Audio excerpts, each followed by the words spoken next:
swimming, the cycling also starts this morning, and after Britain's dominance of the velodrome in the Olympics, hopes are high for the British paracycling team. And Katie Razzle has taken our roadshow, it's quite mid-90s, but we like it, to the hometown of cyclist Aileen McGlynn. Well, this is the first stop on her grand tour of the UK to find the people who made our Paralympians who they are today. So, whereabouts are you exactly, Katie? Well, hello, Kelly. Hello, Rick. And welcome to Uddingston, a beautiful place about 7 miles outside the centre of Glasgow. We are here at Uddingston Grammar School, and there's clearly something in the water around these parts. Perhaps it's something to do with the River Clyde, because this place does breed, seems to breed, quite a lot of sporting stars. Jimmy Johnston, that famous Celtic player and Lisbon Lion, he came from these parts. This school, John Robertson actually went to. He scored the winning goal in the European Cup for Nottingham Forest. But we are here, as you said, to celebrate the achievements of Aileen McGlynn. Before I go and speak to some people who know her, let's remind ourselves why and how she's so good. My name's Aileen McGlynn, and my classification is B3, and I will be competing in the 1 kilometre time trial and the 3 kilometre pursuit. It's hard for me to cycle on a solo bike, so I ride on a tandem so that the person in front is basically my eyes and steers the tandem. I suppose my inspiration is Sir Chris Hoy. I was watching him win gold medal for Scotland at the 2002 Commonwealth Games that inspired me to get into track cycling, and he's continued to be my inspiration. I think Paralympics has come a long way over the last number of years, and every Paralympics we get more publicity and more people are interested in what we're doing, and hopefully over the next decade that'll continue and we'll be considered as, you know, as elite athletes as the able-bodied Olympic athletes are. To compete in London, it'll be amazing, having a home crowd supporting us and cheering us on. I think the noise in the velodrome will be phenomenal, so I'm really looking forward to that. To have gone to Athens and Beijing and then to London and to win gold in all 3 Paralympics would be an amazing achievement, and I just hope that, yeah, we can get there and do our best and win a gold medal. I don't think it's likely that I'll be made a dame if I win a gold in London. The satisfaction that you get from standing on the top step of the podium with a gold medal around your neck and the national anthem playing is what inspires me or makes me continue, because you get such a buzz from that feeling. So here we are at Uddingston Grammar School, and joining me, the Deputy Head, Evelyn Mickey, but first of all, Dominic Everett, who was at the school at the same time as Aileen McGlynn, and also was a teacher head. Dominic, what do you remember of Aileen? Well, Aileen was in the junior school when I was a pupil at Uddingston Grammar. I've always found Aileen to be a quiet, determined young person. Did you ever think that she would make it this big, though, be a paracyclist? It was a surprise to me, but I have to say, knowing how hard-working she is in her professional life, her private life, her sporting life, and I think that Aileen, she's in the right place. I think she's definitely done very well. And how did you find out? Because she only became professional age 29. Yeah, it was a surprise. I was at the football one day and Aileen dropped it into conversation that, you know, she had taken up cycling. She was doing it at international level. So it was a bit of a surprise, but, you know, she's done very, very well, and she's a huge success, a great inspirational role model. Now, both you and Aileen are visually impaired. If I can join Evelyn Mickey now, the Deputy Head here. You have a big visually impaired unit here. Yes, we support up to 20 visually impaired, partially sighted and blind children in the school, and they all participate in mainstream education with support from the staff here. Now, it was a long time ago that she was here because she's 38, but how do you remember her? Because I think you were here just early on in your career. I was very early in my career at the time, so I do remember her. I didn't support her in class, but I remember seeing her around the department, and she was very conscientious, hard-working, and we were all a bit scared that she was travelling from Glasgow by bike in those days, but look where she is now. I mean, there's 2 Paralympians from this school, actually, her and a wheelchair rugby player, who are both at the Paralympics this time around. Do you breed sportsmen? Absolutely, yeah, that's what Uddingston's all about. Fantastic. Well, that's great. We will be back here in about half an hour for more from our hometown roadshow at Uddingston. Katie, thanks very much. Evelyn Mickey must have been a child teacher. Katie. Hi, Rick. Welcome back to Uddingston Grammar School, just outside Glasgow, for this, our first hometown roadshow. We're here in the gymnasium celebrating the achievements of the paracyclist Aileen McGlynn. She won 2 gold medals in Beijing, breaking a world record in one of them.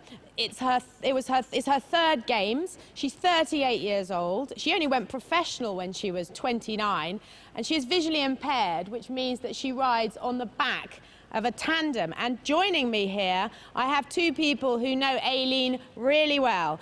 David McKellar and Dennis White, who've both piloted her and have brought in a tandem for us to look at. I wanted to ask David, first of all, what is a pilot? A pilot is effectively the person in charge of steering, changing gears and communications, if you like. Because Aileen's visually impaired, she's sitting at the back, and what's she called? The stoker, I hear. She's the stoker, yeah.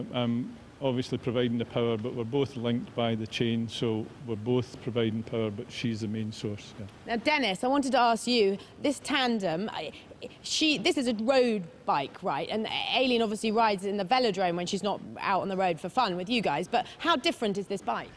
This bike is very different. It's got mudguards, brakes and gears. But she doesn't have that in the velodrome? In the velodrome, Aileen has nothing except a frame, wheels and saddle and handlebars, and that is it. Wow, that's amazing, isn't it? I mean, it's a very expensive bike, £11,000, I understand. It's pretty important to be able to communicate with someone. She can't see, she's at the back. How do you communicate? Well, we're always talking. Because she's visually impaired, I'm always talking to her about what's happening on the road and where we're going, etc. But if we come to a hill, for example, what I'll do is say, right, we're coming up to a climb, and I'll shout 1, she'll shout 2, and on 3 we both get out of the saddle, because we have to keep the bike balanced at all times. That's the most important thing for us. And just tell me about why it's so costly, this bike. It's made of titanium and... £11,000, really? £11,000, and it's got a very high-tech set of components. And the owners ride long distances, up to 600 kilometres a day on this bike, and they're doing it on Saturday. Right. And she's putting stuff back into the community. We've got some of the Clydesdale Colts here. Just tell me quickly about that. Clydesdale Colts is a British cycling go-ride club locally, and behind me are some of the representatives of the club, and Aileen is a coach for the club. Thanks so much. Now, Dennis, I'm going to get you to get out of the way. David, I think, is going to ride me off, which is slightly worrying. David's on. I've got to get on. A bit scared about this one, but all in the name of work, eh? I think probably Aileen does this a little bit more glamorously. Bye. We'll see you next in half an hour.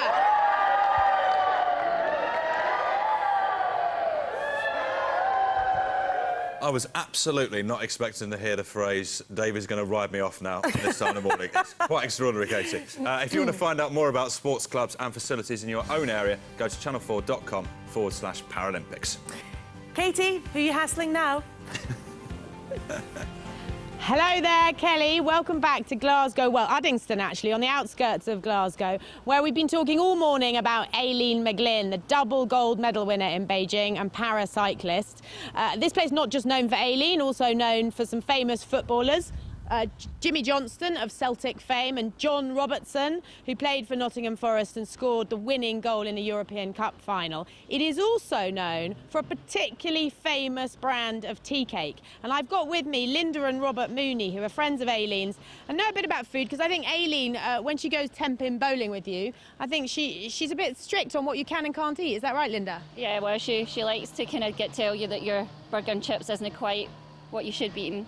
Presumably she's changed her diet quite a lot. Well, she does. She looks after her diet, but she does like fish and chips.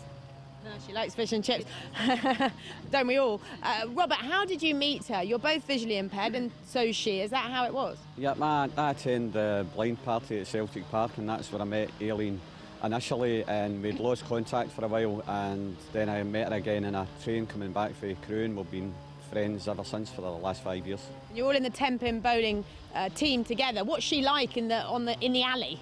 Well, she's very competitive and she gets quite excited when she gets a strike, but she's not always that good. Yeah, she's not very good. Is she not very good at it, Robert? Nah, she's not that great, but she tries. She tries her best. It's nice to know that these athletes aren't good at everything. Have you spoken to her recently? How's she feeling? Yeah, she's feeling that she's done the work, and she's confident enough that she's put in the effort to get where she is, so I think she just wants to get the day done.